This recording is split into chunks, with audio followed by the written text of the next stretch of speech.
آپ کی زبان اور قلم اس وقت حرکت میں کیوں نہیں آیا؟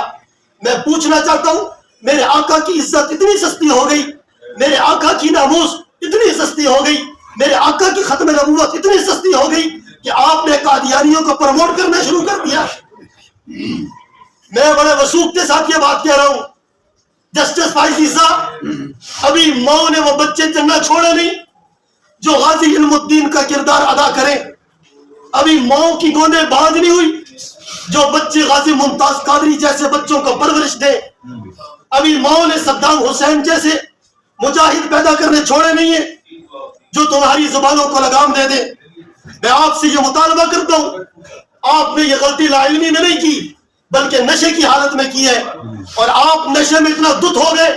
کہ آپ کو میرے محبوب پیغمبر صلی اللہ علیہ وسلم کی ختم نبوت کا احساس بھی نہیں ہوا کہ میں بات کس پر کر رہا ہوں،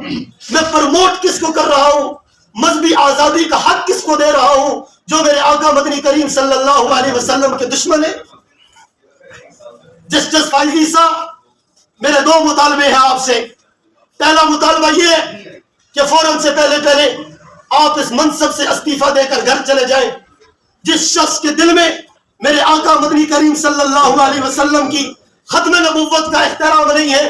میرے آقا مدنی کریم صلی اللہ علیہ وسلم کی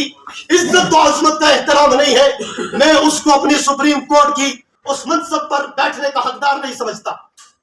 اور دوسرا مطالبہ میرا یہ، اور آج کی اس پوری سنی قوم کا مطالبہ آپ سے یہ ہے کہ آپ پوری قوم سے علل اعلان میڈیا پر آ کر معافی مانگیں، اور اگر آپ معافی نہیں مانگتے تو یاد رکھ لیجئے پھر کوئی غازی علم الدین اٹھے گا، پھر کوئی ممتاز قادری اٹھے گا، اور کسی چوک پر، کسی چوراہے پر انشاءاللہ آپ کا لاشارہ تڑپتا ہوا اس قوم کو نظر آئے گا، اور ایسا تڑپتا ہوا نظر آئے گا کہ قیامت کی صبح تک کے لیے آپ نشان عبرت بن جائیں گے، اور رہتی دنیا کو ہم پیغام دیں گے کہ خبردار اگر کسی نے بھی میرے آقا مدنی کریم صلی اللہ علیہ وسلم کی عزت پر، آقا مدنی کریم صلی اللہ علیہ وسلم کی ختم نبوت پر حملہ کرنے کی کوشش کی، زبان درازی کرنے کی کوشش کی، تو اس سے بھی برا انجام کر کے ہم اس کو سبق سکھا دیں گے انشاءاللہ۔ جسٹس فائز عیسیٰ، ہم سمجھتے ہیں کہ آپ کن لوگوں کی پیروکاری کر رہے ہیں، آپ کا کلیکشن کن لوگوں کے ساتھ ملتا ہے، لیکن یاد رکھیے ہم نے یہ وطن بڑی قربانیوں سے حاصل کیا ہے، ہم نے یہ سرزمین اسلام کے نام پر حاصل کی ہے، کلمے کی بنیاد پر حاصل کی ہے، اور انشاءاللہ العزیز ہم ابھی اتنے بے حس نہیں ہوئے، اتنے بے غیرت نہیں ہوئے کہ ہم رسول اللہ صلی اللہ علیہ وسلم کی ختم نبوت پر آپ کی طرح بے حس ہو کر سودا بازی کر دیں گے۔